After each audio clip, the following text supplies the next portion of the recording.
Hi folks, welcome to Crisco's Corner. Unfiltered commentary, and not your truth, the real truth. Please like, share, and subscribe. And as always, thank you for your support.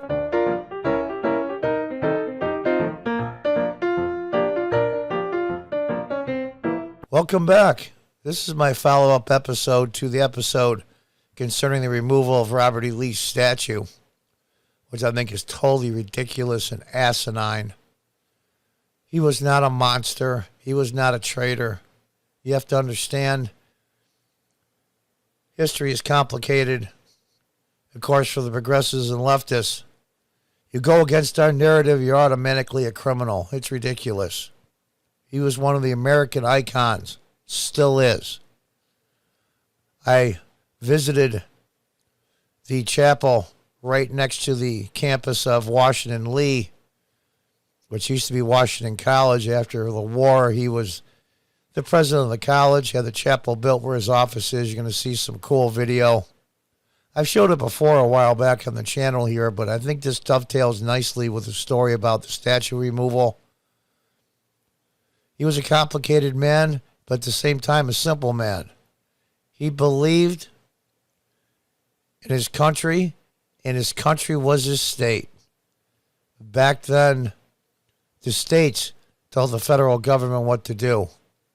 Today, the federal government dictates like a dictator to the states. Your state was your country. It was really that simple. And these pinheads, the progressives and the leftists, just don't understand. America is a conglomeration of states held together by the federal government, which they created. And it's just a shame. So let's watch a little bit here. I'll show you some of the video. I took out the sound. Now this is the grounds to Washington Lee University. The chapel sits right on the edge of the Washington Lee campus. It's really a cool place. It was easy parking. And there's the Washington Lee College. I'm standing on the grounds of the chapel, which, thank God, is private property, so they can't mess with it. They did remove the Confederate flags, though, the tour guide told me. And there's the chapel there, and you see on your left Washington Lee College. It's right literally next to it. But it is private property and privately held. That's a really good picture of Washington Lee College. How cool is that place? It's like going into a time warp. It's really, really amazing. And the kids get a top education there. God knows what they're teaching them now. But there's the outside of the chapel. Just a simple chapel. Nothing elaborate. You'll see the inside is just amazing. I panned around some of the grounds here a little bit. This was taken in October of 2020. It's just an amazing place. It's something that's part of our heritage and our history. Not all history is clean. Not all history is bright and cheery. It is what it is. And I just went up close to see some of the nice pillars there. I mean, look at this place. It's like a movie set, but it's real. It was very cool. And there's the outside of the chapel, right in the outside of the grounds there, literally touching the campus. It's and I went in, and here's the inside of the chapel here. Now I have to tell you, this is an amazing place. It is all intact. All original seating, pillars, balcony, walls, and up on the stage, so to speak, is a marble rendition of Lee sleeping. Now, he's not technically buried right there. He's buried underneath in a small mausoleum, and you'll see it's underneath the building. And this statue is very well made. Whoever commissioned it. And I sat here, and it was just the calmness. Now, that picture there on the left of George Washington, Lee's wife was had a connection with Washington as far as related goes. And that was on loan, I believe they said, from Washington's estate. It's the original. It's so surreal. And there's an oil painting of Lee, I believe, after the war. He was a great man. Great man. And there it is there. I guess Lee's wife had that commissioned. It's basically him taking a nap during the day between battles in the war. He's got his uniform on. They used to have Confederate flags in the corner on stands. The students raised hell, made him take them down. Big deal. Who cares? This isn't about slavery. Lee had slaves that he inherited from his father-in-law, who he eventually freed and educated them all. In fact, one of his slaves, I believe his housemaid, was married in Lee's house, which is unheard of. So this stuff about the racism and it's just all crap. He thought slavery was an abomination. But when his state left the Union, and Virginia went late, by the way. Tennessee, I believe, was the last state to secede. He did it with a heavy heart. He was offered the commandership of the entire Union Army. And he couldn't fire upon, he couldn't raise a sword to his own people, i.e. Virginia. He couldn't do it. I can pretty much tell you that if he had accepted that command, the war would have been over quickly. The South would have been way better off. But hindsight's 20/20. I can almost guarantee you Lee would have ended up president of the United States. Nothing against Grant. I'm a big Grant fan as well. It's an amazing place. It looks like you're walking back in time, and there's a close-up. Look at the beautiful marble work. My God, my God. What beautiful craftsmanship. It looks real.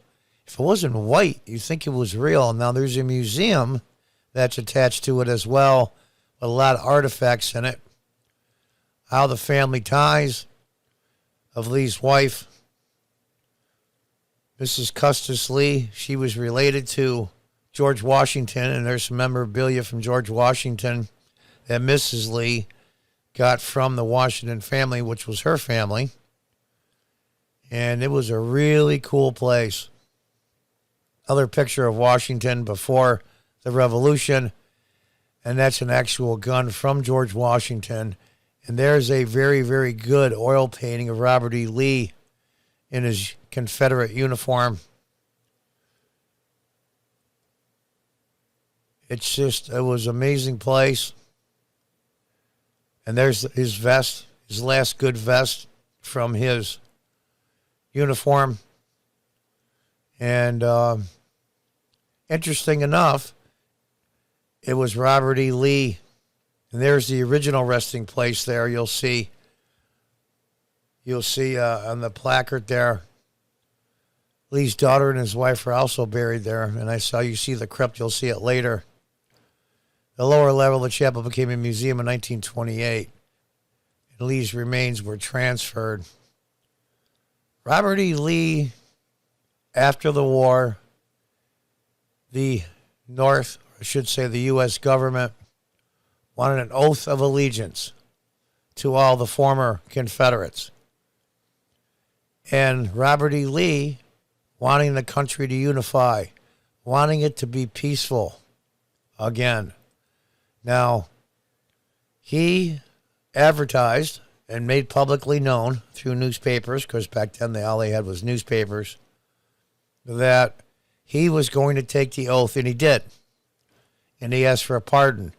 And that pardon was stuck in a book somewhere in Washington and never really put through. And he would have got his pardon immediately. But he encouraged, by taking the oath of allegiance to the U.S. government, hundreds of thousands of Confederates to help heal the country. It took a lot of years to heal, but he was a driving force behind reunification. He's not the monster they make him out to be. In fact, he's an incredibly principled man. Here's a traveling set, a collapsible cup, some of the silverware he used on the road, so to speak. There's a lantern.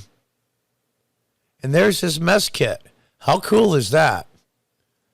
It's Lee's mess kit. You see the little hooks on it so you can hang it on your horse. There's the coffee pot in the middle, salt and pepper.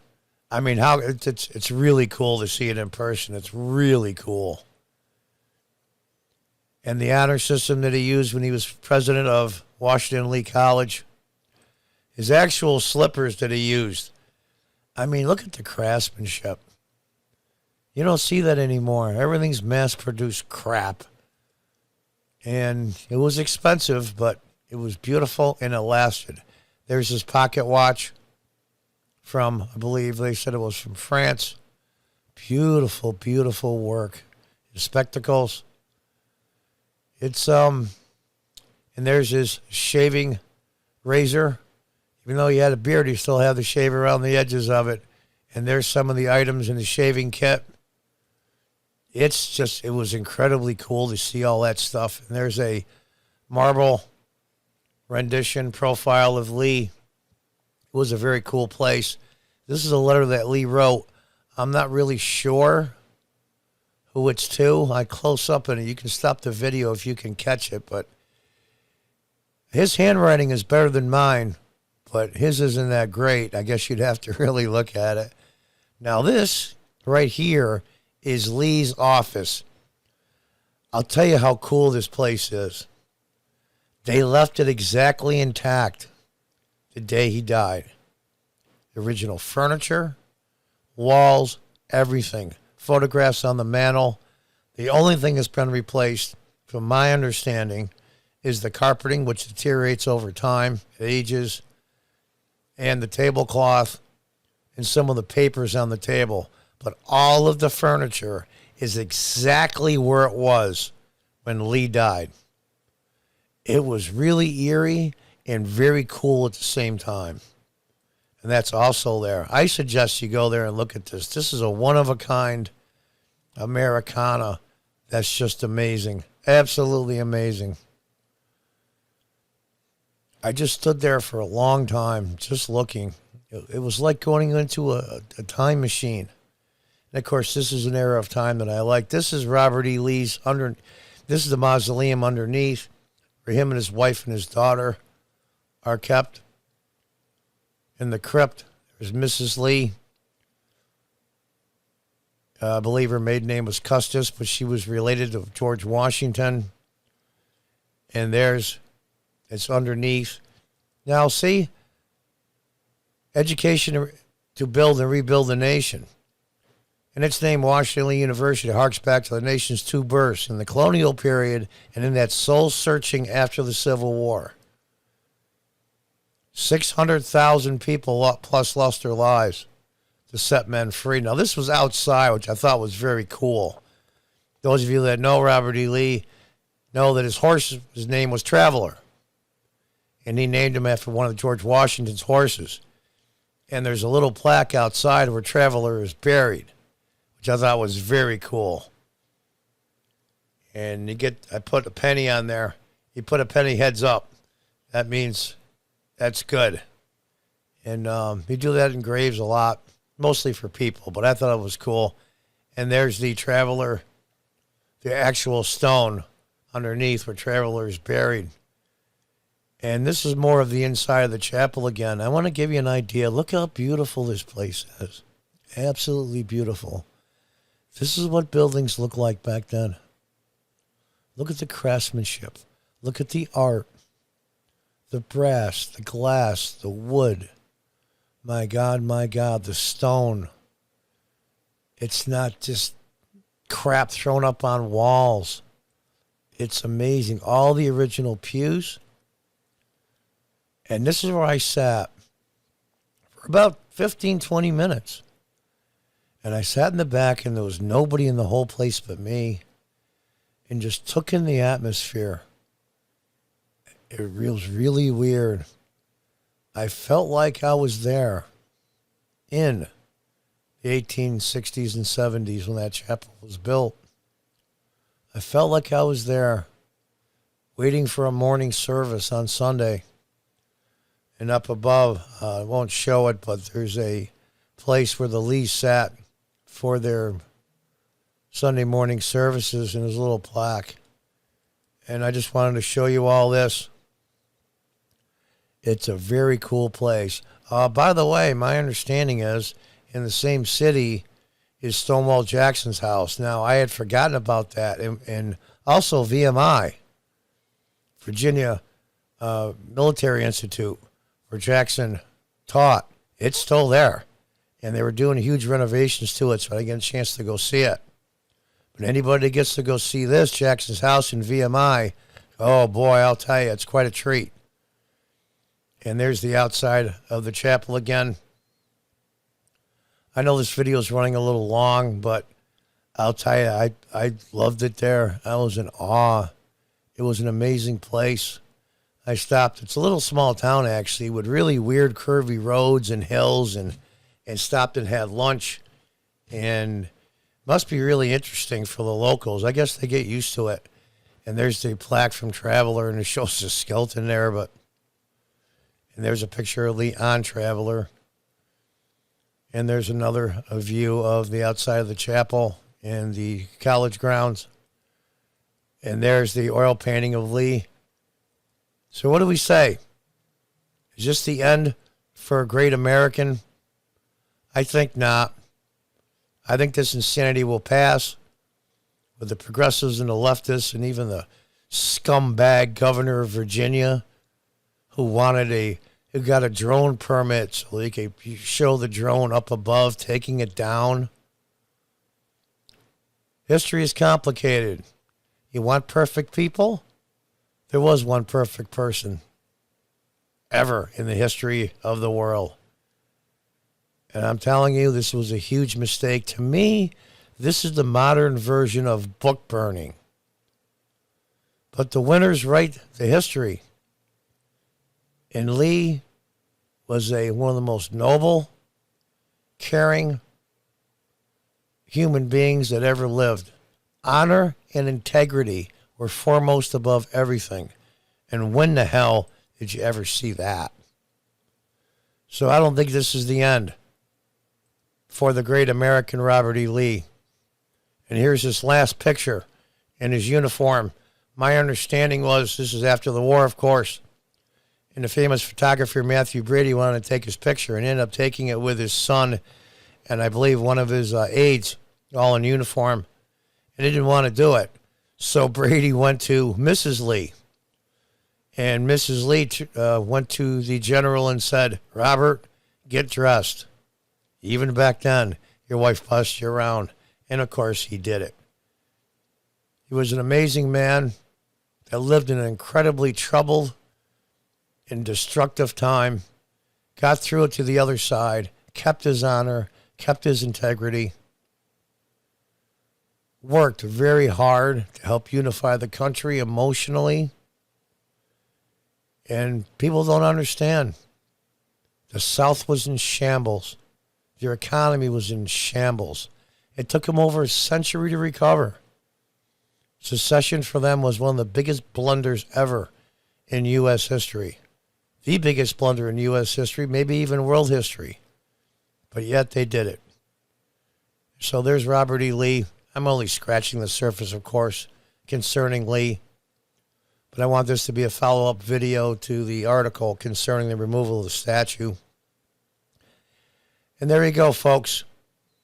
Somebody I admire personally, who freed his slaves after he inherited them and worked hard, very hard, to bring his country back together after the biggest catastrophe ever to fall this United States. I hope, because maybe civil war is coming again. We'll have to see. And until next time, goodbye and good luck.